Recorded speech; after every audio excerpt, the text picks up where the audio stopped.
જય માતાજી મિત્રો, આજે આપણે મેથીઓ મસાલો બનાવીશું અને મેથીઓ મસાલો આવી રીતે બનાવશો તો તમે તેને સ્ટોર પણ કરી શકશો અને જ્યારે પણ તમને અથાણું ખાવાનું મન થાય તો તમે ઇન્સ્ટન્ટ અથાણું આ મેથીઓ મસાલાનો ઉપયોગ કરીને બનાવી શકો છો। તો આપણે બનાવવાનું શરૂ કરીએ। તેની માટે મેં અહીંયા 100 ગ્રામ રાઈના કુરિયા લઈ લીધા છે। તેને મેં સરસ રીતે ધોઈ અને સાફ કરીને લીધા છે। હવે વચમાં આવી રીતે આપણે ખાડો પાડી દેવાનો છે।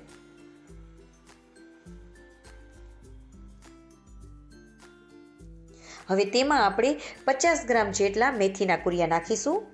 તમે મેથીના કુરિયા અને રાઈના કુરિયાને સરખું માપ પણ લઈ શકો છો। જો તમને કડવું વધારે થોડીક ભાવતું હોય વધારે પ્રમાણમાં તો તમે બંને સરખા પણ લઈ શકો છો। હવે તેમાં પણ આપણે વચમાં ખાડા જેવું કરી લેવાનું। હવે બધા મસાલા કરીશું। મસાલા આપણે ચડિયાતા નાખવાના છે, તો જ આ મેથીઓ મસાલો તમને ભાવશે અને તે ઝાઝો સમય સુધી સ્ટોર પણ કરી શકશો। હવે મેં અહીંયા મીઠું લઈ લીધું છે, તો આપણે 3 થી 4 ચમચી જેટલું મીઠું લઈ લેવાનું। તેમાં પણ આવી રીતે ખાડો કરી લેવાનો વચમાં। હવે અહીંયા કાશ્મીરી લાલ મરચું લીધું છે, તમે આપણે રેગ્યુલર યુઝ કરીએ તે પણ તમે યુઝ કરી શકો છો। તો અહીંયા મેં મોટી ચમચી ભરીને 2 ચમચી જેટલું મેં લઈ લીધું છે અને 1 ચમચી જેટલી આપણે હિંગ લઈ લેવાની છે।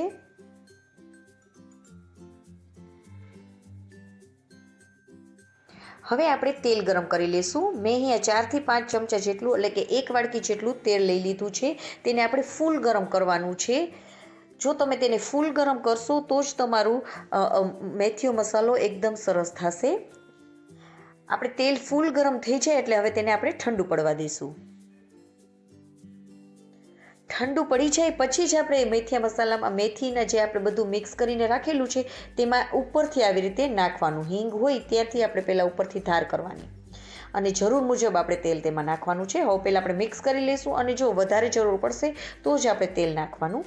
તેલ ઠંડુ પડી જાય પછી જ આપણે તેમાં નાખીશું। હવે બધાને આપણે સરસ રીતે મિક્સ કરી લેવાનું છે અને જો તમને જરૂર વધારે લાગે તેલની તો તમારે આમાં વધારે તેલ નાખવાનું।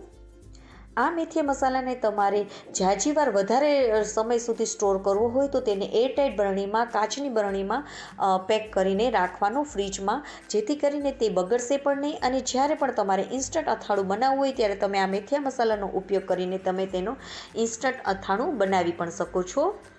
અને તમે આ મેથીયા મસાલાને સવારના નાસ્તામાં ભાખરી, પરોઠા, થેપલા સાથે પણ એમને ખાઈ શકો છો, જે એકદમ ટેસ્ટી લાગે છે। અને જો તમને આ મારી રેસીપી ગમી હોય તો લાઇક કરજો, મારી ચેનલમાં નવા હોય તો સબસ્ક્રાઈબ કરજો અને બાજુમાં રહેલ બેલ આઇકનને દબાવવાનું બિલકુલ ના ભૂલશો। જય માતાજી મિત્રો।